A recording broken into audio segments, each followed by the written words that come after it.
Time has caught up with me.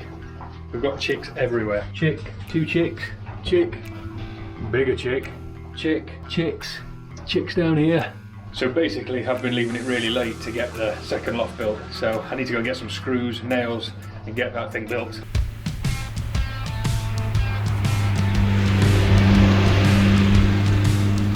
So with that, I jump into my VW Pigeon Polo transporter mobile thing, head over to the shop to buy some goodies to turn this pile of wood into a pigeon loft.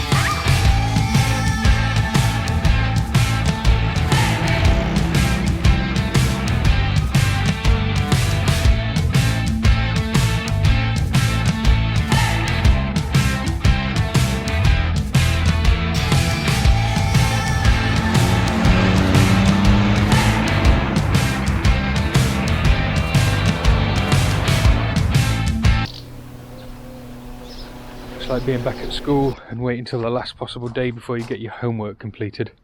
Now that we've got chicks hatching out, I need to start pulling my finger out and get this loft built. Anyway, let's turn this into a palatial loft, shall we? Well, it's going to be 12 foot wide, so not huge, but it'll be fine for what I need.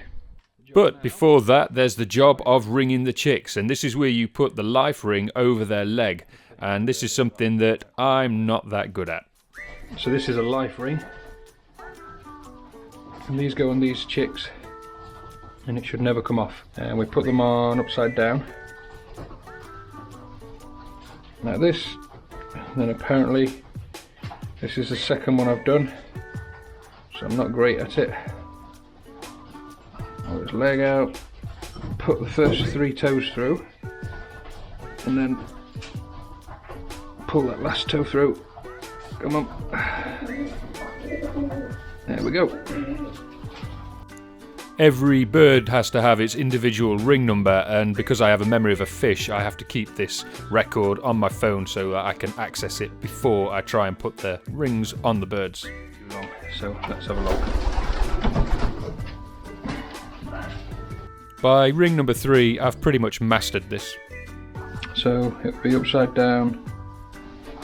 Oh, bollocks. I could quite easily have deleted that. 3 toes through. There we go. Well, just about got you on, didn't we?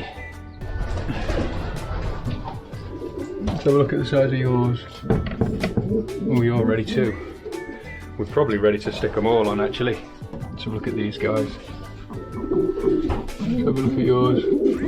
They're still quite small, so that one we can wait. This is White Tip. She's a good mum. She was a blank, so we've had to float one of her eggs. So I'm using this egger board as the floor, which I've used a lot in the extension, and it's great stuff. It's waterproof and really quite tough, so it'll take a fair bit of scraping abuse. And then I've got this CLS stuff to make the framing out of. Unfortunately, I've left it all outside for a few days, so it's a bit damp. For the frame, I literally just rested it on some breeze blocks and hammered it in with 6-inch nails. I'm not putting quite as much effort into the base of this loft as I should have done. So this one I'm literally just going to put some blocks down and then I'll level it up with slate. The main reason for that is it's on quite a bit of a slope and I just haven't got the time, or I can't be bothered really. I'm completely lazy with this one. I didn't actually want to build this loft, I just wanted to buy one.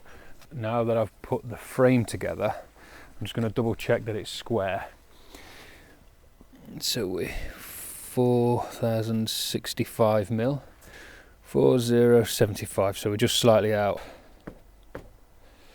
For the frame, the main frame, I'm using this 6x2, which is in new money, that's 150mm by 50mm, and it's tannalized, so this is good stuff. However, I didn't order quite enough because I thought that the egger board would need 600mm gaps between the joists. It doesn't, it needs 400mm gaps. So I've had to use some of the CLS, which isn't the strongest treated or anything. But it'll do. Because I'd turned what should have been a 10-minute trip into a 3-hour filming session for the intro of this episode, I was quickly running out of daylight. Make it look like. That's right. Okay.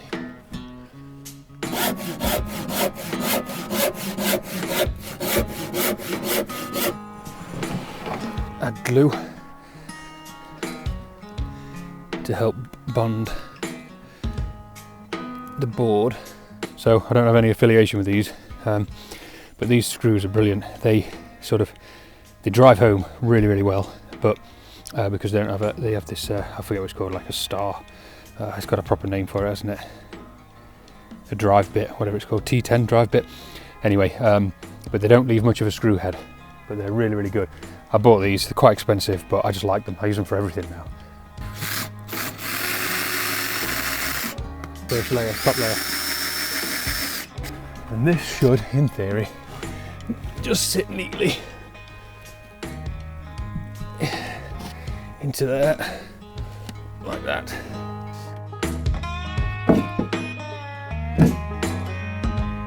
Yeah, we're gonna need to cut some off. I should point out that I was feeling a bit under the weather, so mistakes were made. I should really have been wearing gloves. This product is for professional use only.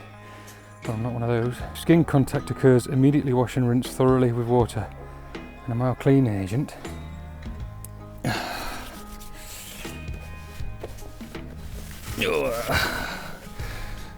And after gluing my hands together, it was then the turn of my tools. Oh, I've got glue all over it. Oh,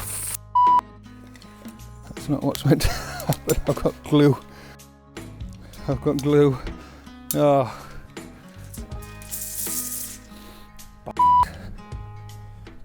Not content with chemical burns, I demonstrated how to get wood in the eye.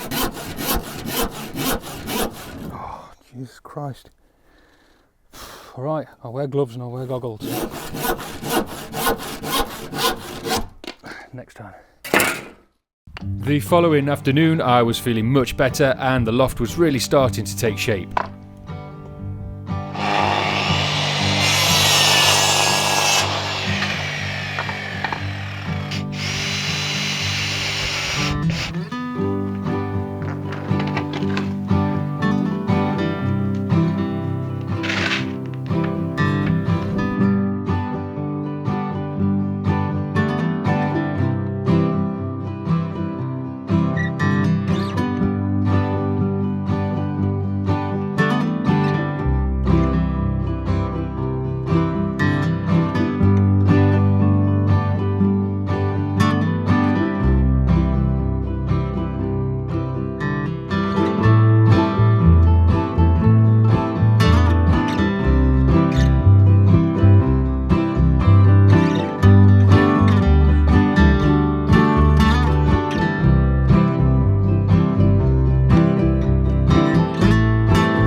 Right, well, actually I'm pretty happy with this so far.